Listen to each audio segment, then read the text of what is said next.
Hey Team Bio, welcome to your screencast about membrane transport basics, the screencast that everyone's going to watch, and then we're going to have a party on Wednesday. Woohoo! Okay, so today in class we're going to be talking about the semi-permeable nature. This is not a class, this is a screencast of the membrane, how the membrane excludes certain particles from coming in while it allows other things to pass through, and what determines how certain things get into the cell or out of the cell, and how it happens. Okay, so there are two broad categories of how things move into the membrane. One is called passive transport.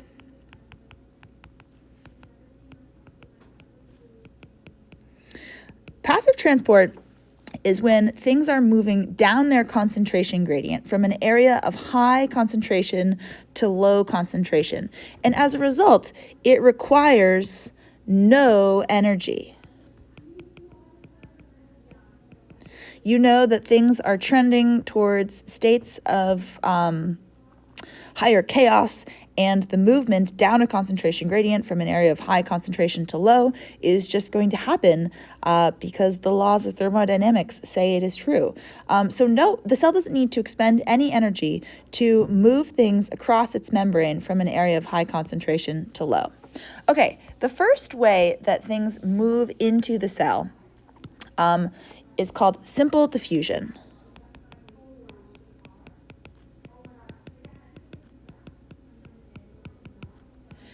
Simple diffusion is when small and uncharged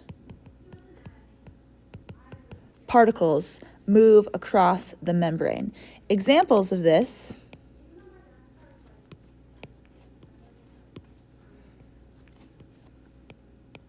are molecular oxygen and CO2. So let's go to our model of the cell here. Remember that cells are in aqueous solution, which means there's going to be water outside of the cell here, and there's going to be water inside of the cell here. And then we have the semi-permeable membrane, which has hydrophilic heads, which face the watery solutions on the insides, and hydrophobic tails, which face each other. So this inner layer of the membrane is very non-polar. It is hydrophobic. This means that anything that is polar is going to really have a hard time moving through the cell membrane. But things that are non-polar and uncharged can easily pass through. So, for example, I have molecular oxygen outside of my cells, and it is going to be at an area of higher concentration outside of the cell than it is inside of the cell, because oxygen is constantly being consumed during cellular respiration. So when our blood is pumped around our body and then oxygen is dropped off outside our cells, the way that it moves into our cells is via simple diffusion. It can just diffuse in right across through the membrane, and it's going to move from the outside of cells to the inside of the cells because the concentration outside is higher than the concentration inside. The opposite is true of CO2. CO2 is constantly being produced in our cells. It is also small and non-polar, and as a result, it can move directly out of the membrane through this middle part, this hydrophilic interior of the membrane.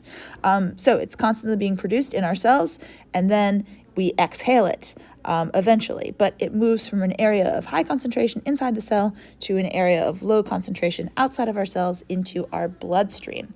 The cell cannot control simple diffusion. Small and uncharged things just move across the membrane willy-nilly down their concentration gradients at all times. One molecule that is small but polar is water. However, water can move across the membrane via simple diffusion. So the exception to this rule is water. So we're actually not going to talk about this, but you're going to figure out the reason why water can actually pass directly through the membrane, even though it is polar. Okay, so simple diffusion cannot be controlled by the cell. Small and uncharged things just cross through the membrane because they're able to pass through the phospholipid bilayer without any help. Okay, the second type of membrane transport is called protein-mediated.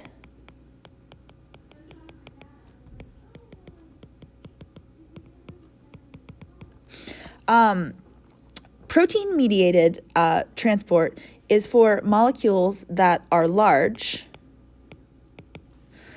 for example, glucose. I don't know why I keep saying EQ, it's EG. Or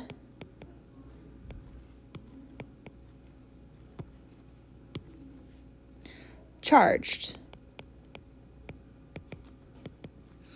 For example, sodium, chloride ions, potassium ions. So the reason why large molecules and charged molecules need help crossing the membrane is that these charged molecules, even though they're smaller than oxygen and carbon dioxide, they're charged and they do not like to interact with the hydrophobic interior of the membrane. They can't pass through it. As a result, to get large things in or to get charged things in, we need to pass them through a protein channel. So here are examples of two different protein channels that I've drawn here. Protein channels are exclusive. They only allow one type of thing to pass through them. So for example, maybe this is sodium that this protein channel allows in. So the only thing that can move through here are the little green dots. Maybe the blue dots are potassium. The only thing that can move through this protein channel is potassium here. Okay, so passive transport is always moving from an area of high concentration to low, but we also have active transport.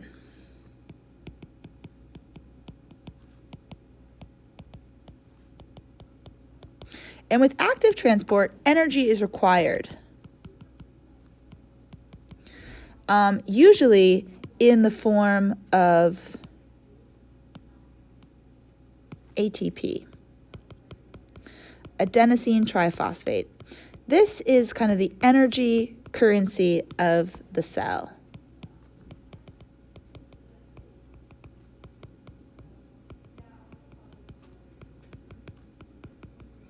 And it can be spent in order to move things against their concentration gradient.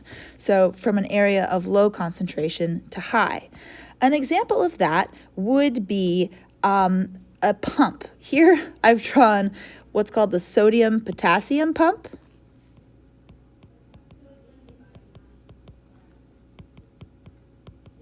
And here I have a diagram of how it actually works. Oh, I guess this is let's just say it's sodium.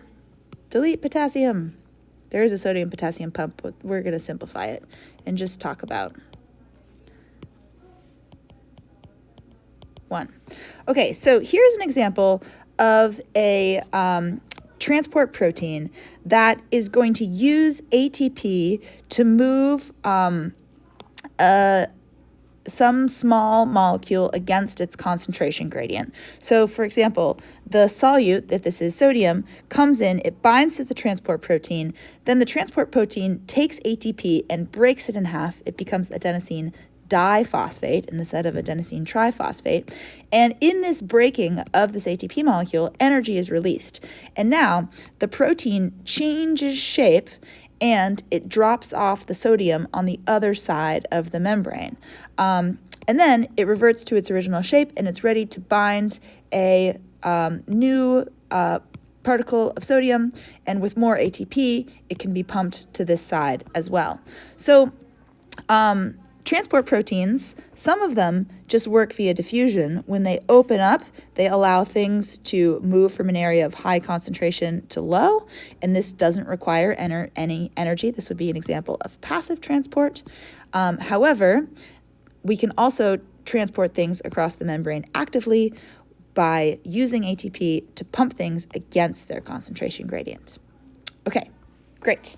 So, protein-mediated transport can either be passive, where we move things from high to low concentration gradient, and it doesn't require energy, but it can also be active, and when it's active, we pump things against their concentration gradient, and protein-mediated transport in general is for things that can't pass through the membrane on their own. They're either large or they're charged.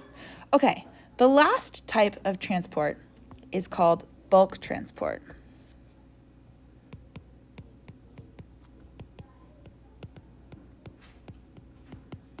And bulk transport requires actually a lot of energy in the form of ATP because it requires something breaking off the membrane or fusing with the membrane, and that requires energy. Okay, so bulk transport can be broken down into two separate categories. One is called exocytosis,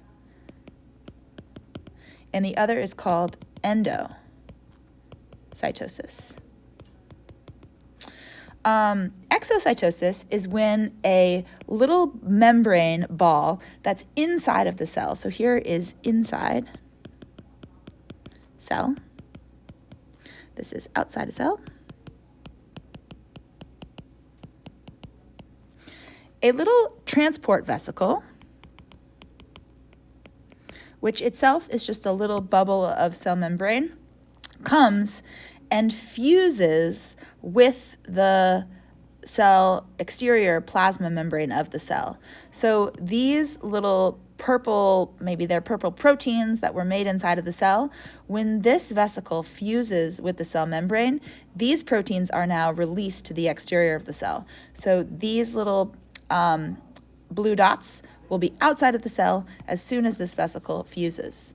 The other type of transport, which again, here's the outside of the cell out here, and here's the inside of the cell in here, we have a little piece of the membrane that pooches in and traps particles that were outside of the cell, and when this breaks off right here, when it pinches off, now we have another vesicle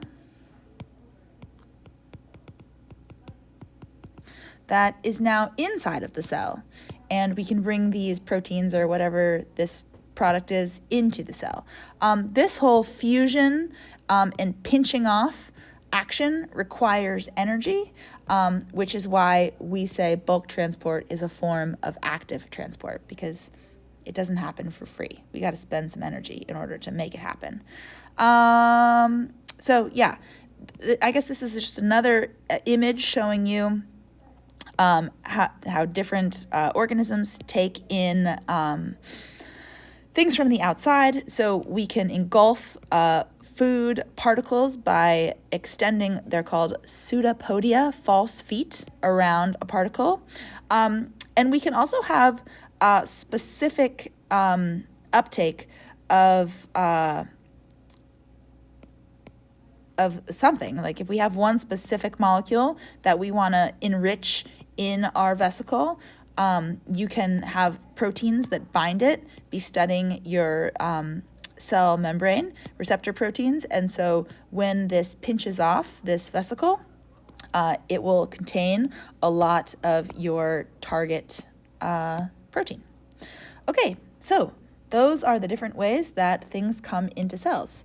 The cell cannot control simple diffusion because these things move directly through the cell membrane. When we talk about semi-permeable, it's these small and uncharged molecules that move through it that we're talking, those are the permeable things.